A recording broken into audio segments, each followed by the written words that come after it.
that the queen had to come find out and see for her own eyes if the guy was legit.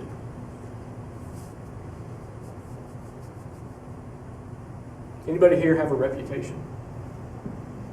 You don't have to say what it is. Okay? Do we know anybody who has reputations? Do we know of people who have reputations? Typically, when we hear the word reputation, what way do we lean? Do we lean bad or good? Typically. Bad. We lean bad. We lean bad. Verse 8 says this, "The Lord your God is great indeed. He delights in you and has placed you on the throne to rule for him.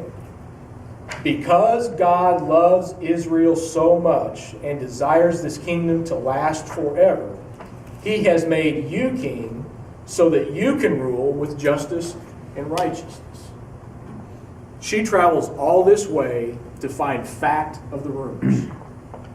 Number one, we typically hear rumors and we believe what we hear. She took it a step further and say, I'm traveling to find out what the truth is. When she finds out the truth, she says they were right. And not only that, but then she sees God through the reputation and through the truths. Now, let's go back to the reputation part.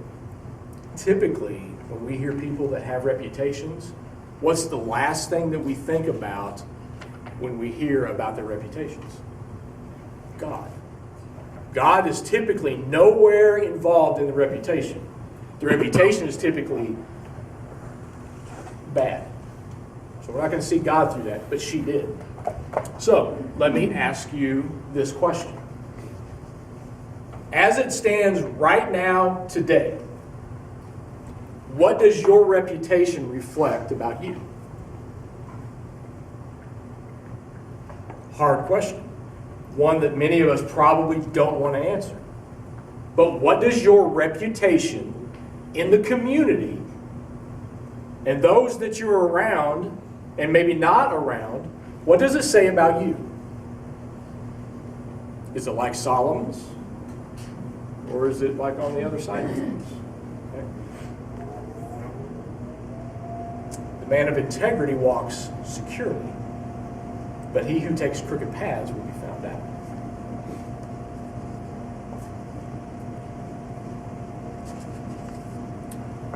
A good name inspires others.